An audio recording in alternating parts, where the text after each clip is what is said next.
The call came on a Tuesday afternoon while I was reviewing quarterly reports for my hospitality empire.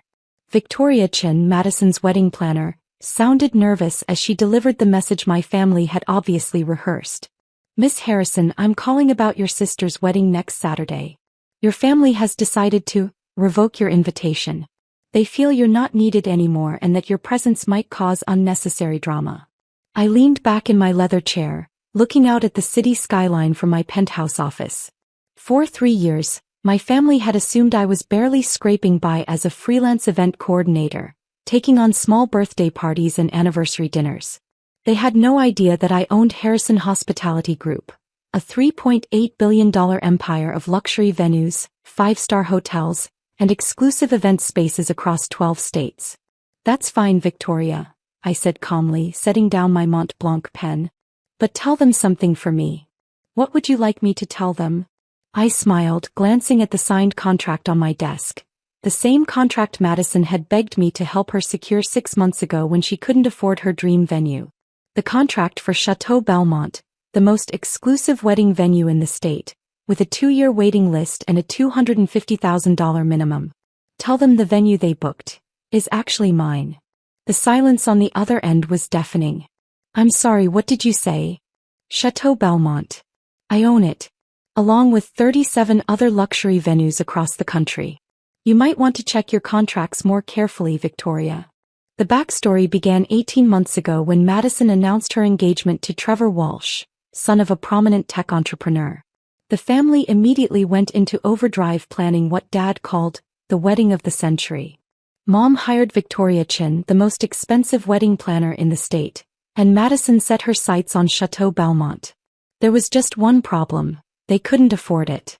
I was having coffee with Madison when she broke down crying about the venue costs.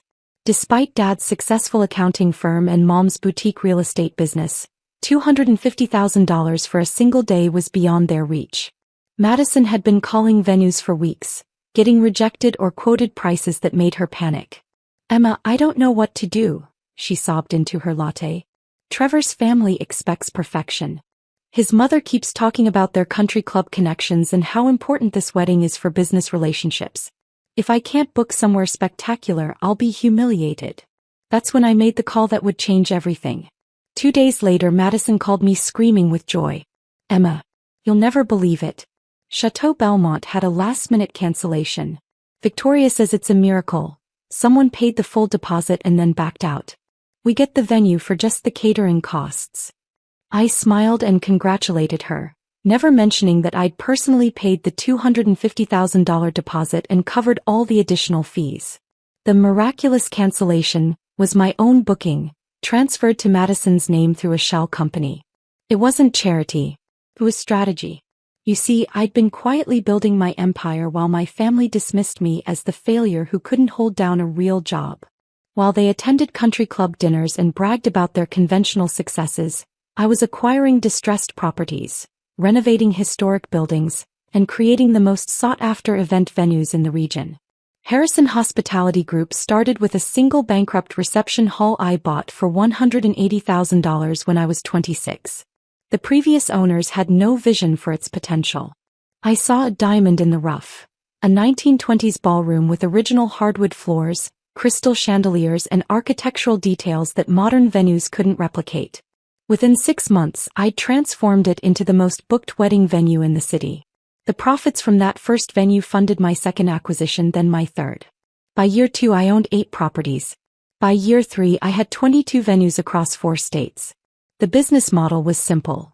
Buy undervalued historic properties, restore them to their original grandeur with modern amenities, and create exclusive experiences that wealthy clients would pay premium prices to access. While other venue owners focused on volume, I focused on luxury and exclusivity. But my family never saw any of this success. To them, I was Emma the disappointment. Emma who dropped out of law school to play with parties. Emma who drove a modest Honda Civic and lived in a small downtown apartment. Emma who wore simple clothes and never flashed expensive jewelry. They didn't know about my real residence. A restored Victorian mansion on 12 acres overlooking the lake, purchased under the name of one of my holding companies. They didn't know about my collection of classic cars stored in a private garage facility, or my investment portfolio worth more than their combined net worth? I maintained the charade carefully. The downtown apartment was real. I used it as a city office and crash pad during busy event seasons. The Honda Civic was real too, though it was one of 15 vehicles I owned. I dressed modestly for family gatherings and kept my opinions to myself when they offered unsolicited career advice. You should really consider going back to school, Dad would say during Sunday dinners. Get a proper business degree. Maybe I could get you an entry-level position at the firm. The event planning thing is nice as a hobby, Mom would add, but you need to think about stability, health insurance, retirement planning, real adult responsibilities. Madison was the golden child, the successful marketing director who made smart choices and married well. She bought her first house at 28 with a conventional mortgage and a sensible budget. She drove a leased BMW, wore designer clothes, and documented her picture-perfect life on social media. But there was one thing Madison wanted that her picture-perfect life couldn't provide: the wedding venue of her dreams. The months leading up to Madison's wedding revealed exactly how my family viewed me. During planning meetings, I was either ignored entirely or assigned menial tasks like addressing invitations or organizing transportation for elderly relatives. Emma can handle the small details, Madison would say dismissively. She's good at that kind of thing. When discussions turned to guest lists, catering choices, or decoration themes, my input was politely dismissed. Thanks for the suggestion, honey, Mom would say with a patronizing smile. But Victoria is the professional here. We should trust her expertise. Victoria, to her credit, seemed uncomfortable with how my family treated me. She'd often ask for my opinion on logistical details, and I could tell she was surprised by my knowledge of venue operations and event management.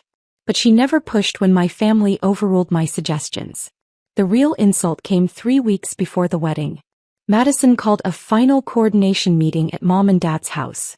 The entire family gathered around the dining room table with vendor contracts, timeline spreadsheets, and detailed floor plans spread across the mahogany surface. Now, Madison announced, we need to discuss some sensitive family matters. She exchanged glances with Mom and Dad before continuing. Trevor's family is very particular about social appearances. His father's business associates will be attending, along with some prominent community leaders. We need to make sure everything reflects the right image. What Madison is trying to say, Dad interjected, is that we're concerned about potential embarrassment. I looked up from the seating chart I'd been reviewing. Embarrassment? Well, Mom sighed, you have to understand, sweetheart. Trevor's family doesn't know about your situation. They assume everyone in our family has achieved a certain level of success. My situation? Madison shifted uncomfortably. Your career instability. The fact that you're 32 and still living in that tiny apartment. The way you dress so modestly. Trevor's mother specifically asked about your achievements, and it was awkward trying to explain. Explain what exactly? That you're still figuring things out, Dad said gently. That you're working on getting your life together. That not everyone in our family has reached the same level of professional success. I set down my pen and looked at each of them carefully. So what are you suggesting? We think it might be best if you kept a low profile during the reception, Madison said.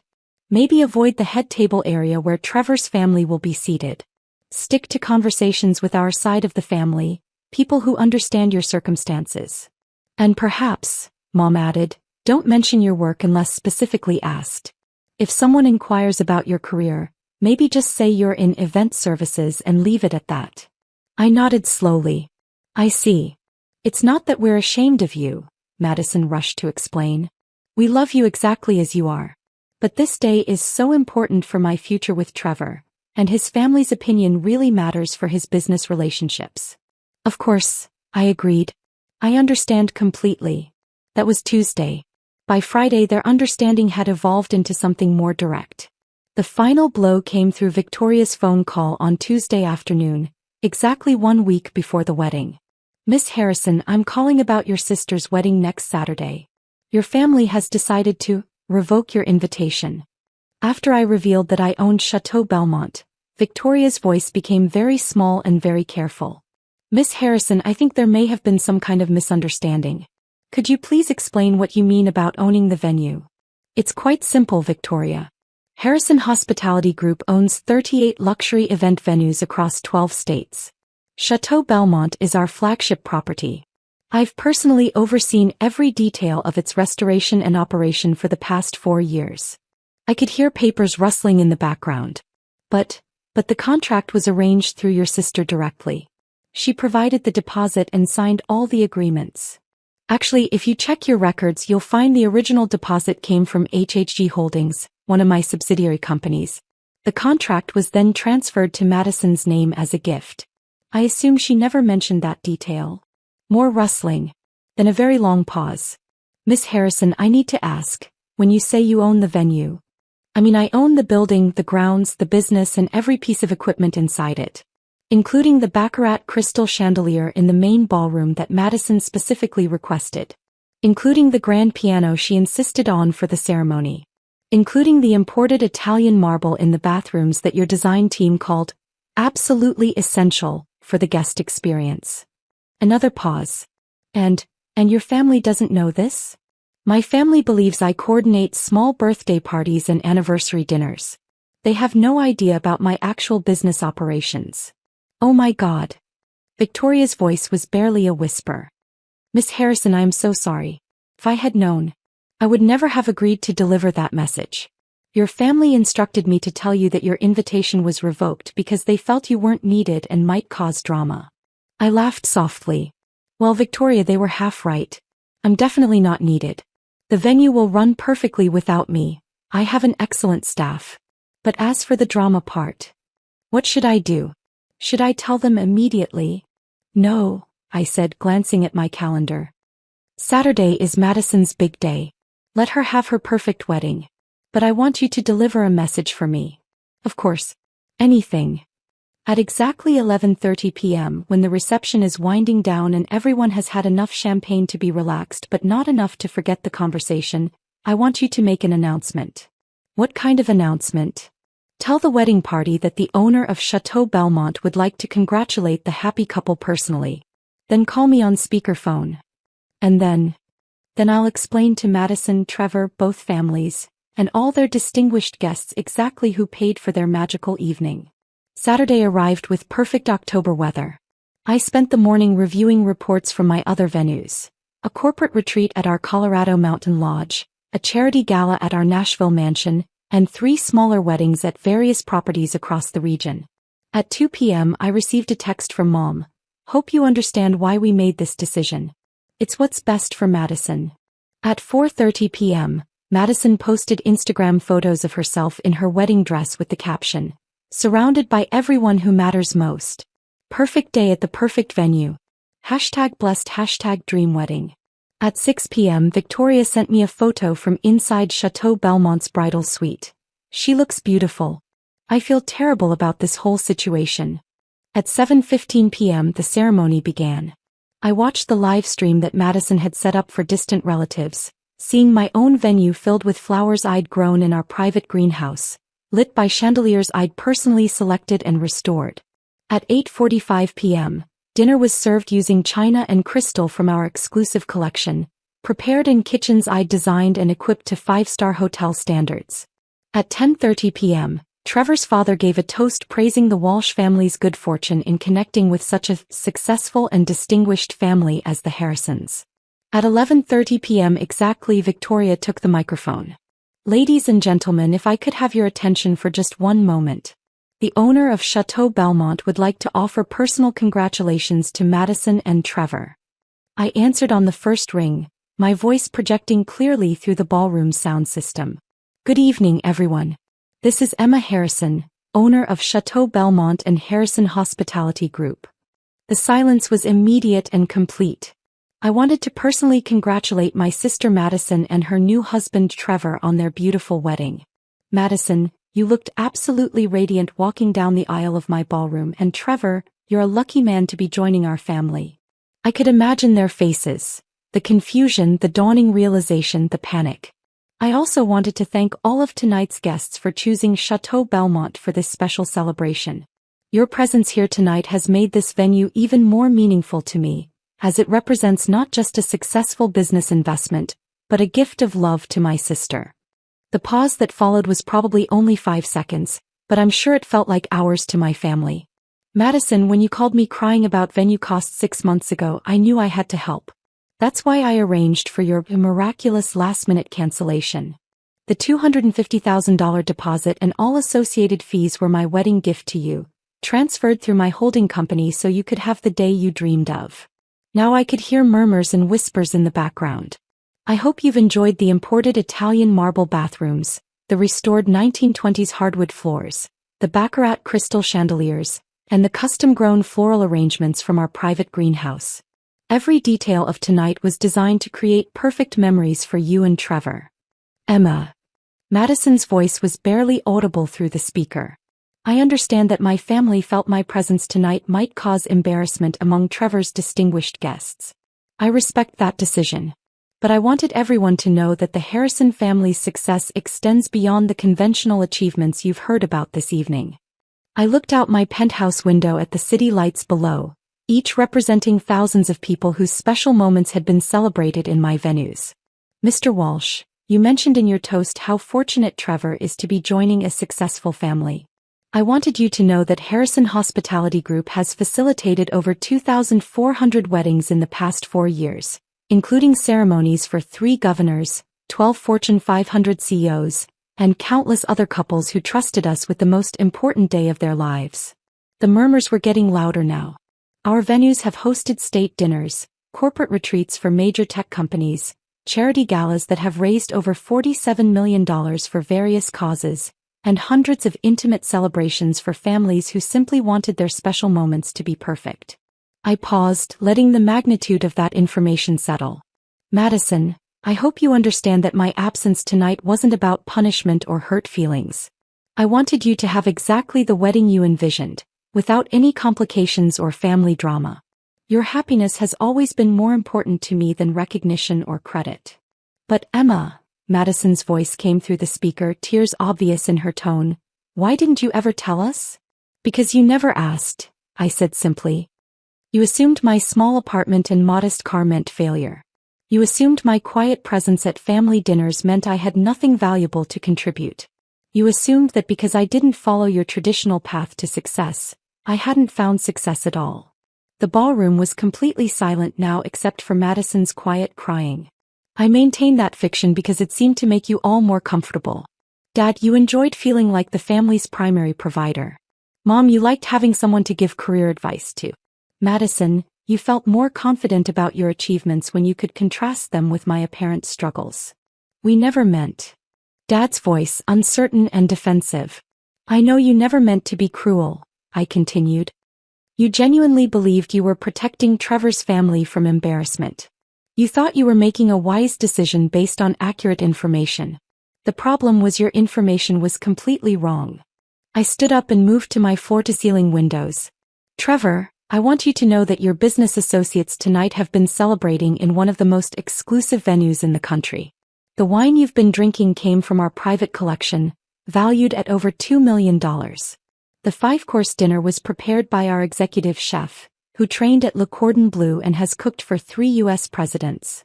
Emma, Mom's voice now shaky and small, we had no idea. Of course you didn't. Because you never looked beyond your assumptions. When Madison needed help with venue costs, none of you thought to ask if I might have connections in the event industry. When she struggled with vendor negotiations, none of you considered that I might have expertise in those areas. The irony was delicious and I couldn't resist highlighting it. Madison, do you remember when I offered to help coordinate your vendor meetings and you said I should stick to small birthday parties? The vendors you struggled to negotiate with, the florist, the photographer, the string quartet, they all offered discounted rates to Harrison Hospitality Group clients. I could have saved you $30,000 with 3 phone calls. Oh God, Madison whispered. But you believed I wasn't qualified to help with anything important. So instead, you paid full retail prices and complained about the costs for months. I let that sink in before continuing. Victoria has been wonderful to work with, by the way. Madison, your wedding planner has been confused all evening about why I wasn't here, given that she's been coordinating with my staff for 6 months. She couldn't understand why the owner of the venue wasn't attending such an important family celebration. Miss Harrison, Trevor's voice came through clearly now. "I owe you an enormous apology. My family, we had no idea about your achievements. Madison's family described you as someone still figuring her life out," I finished. "Someone without professional accomplishments worth mentioning. Someone who might embarrass you in front of your business associates." "We are mortified," Trevor continued. "My father specifically mentioned earlier how impressed he was with this venue and asked about booking it for corporate events. If we had known." "Trevor, you have nothing to apologize for. You acted on the information you were given. My family genuinely believed they were protecting your reputation." The conversation continued for several more minutes, with family members trying to process what they'd learned. Trevor's father asked detailed questions about our corporate event capabilities. Several guests requested business cards for future events. Madison cried through multiple apologies. Finally, I addressed the elephant in the room. "I want everyone to understand something important. I didn't reveal this information to humiliate anyone or ruin Madison's wedding night. I revealed it because my family's assumptions about my life have created a pattern of dismissal that needed to be addressed." "What do you mean?" Dad asked. "Dad, for 3 years you've offered to get me entry-level positions at your accounting firm. A firm that handles small business bookkeeping and individual tax returns. Harrison Hospitality Group's annual revenue is $340 million. Our accounting needs are handled by a team of 12 CPAs and require sophisticated international tax strategies." Silence. "Mom, you've repeatedly suggested I should get into real estate because you think event planning isn't a serious career. I own 47 properties across 12 states, with a combined value of $2.1 billion. Last month alone, I closed deals worth more than your boutique agency handles in a full year." More silence. "Madison, you've spent family dinners explaining basic business concepts to me because you assumed I didn't understand professional environments. I employ 847 people across all my properties. I've been featured in Hospitality Industry magazine as one of the top venue entrepreneurs under 40. Forbes listed me as a rising star in luxury event management." The weight of their misunderstanding was finally becoming clear. "But here's what I want you to understand," I continued, my voice softer now. "My success doesn't diminish yours. Dad, your accounting firm serves an important purpose in our community. Mom, your real estate work helps families find homes. Madison, your marketing skills are valuable and impressive. Then why didn't you ever correct our assumptions?" Madison asked through her tears. "Because I was curious to see how long you'd maintain them," I admitted. "Because I wanted to understand if your love for me was conditional on my achievements. Because I wondered if you'd ever ask about my life instead of just making assumptions about it." The truth hung in the air like expensive perfume. "And now?" Dad asked quietly. "Now you know. And we can decide how to move forward." The conversation ended with tentative plans for a family dinner the following Sunday, at my lake house, which I finally offered to show them. Madison asked if she could call me later to talk privately. Trevor requested information about booking our Colorado property for his company's annual retreat. As I hung up the phone, I realized something had fundamentally shifted. The family dynamic that had dismissed me for years was suddenly gone, replaced by uncertainty and curiosity. Victoria called back an hour later to check on me. "How are you feeling?" she asked gently. "Relieved," I answered honestly. "It's exhausting to pretend to be less than you are. Your family seems genuinely shocked. Madison couldn't stop crying after you hung up.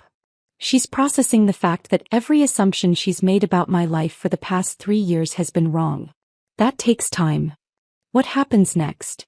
I looked out at the city again, thinking about the empire I'd built while my family thought I was struggling. Next, they learn who I really am. And I learn whether they can love the real version as much as they pitied the fictional one. Madison's wedding night had ended with an unexpected revelation.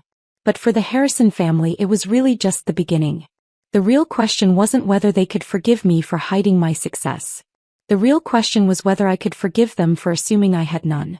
But as I settled into my leather chair with a glass of wine from the same collection that had impressed Trevor's business associates, I felt something I hadn't experienced in years around my family. Hope. Tomorrow would bring new conversations, new understanding, and perhaps new relationships built on truth instead of assumptions. And for the first time in 3 years, I was genuinely excited for Sunday dinner with my family. After all, I had a beautiful lake house with plenty of room for everyone and a lot of stories to tell.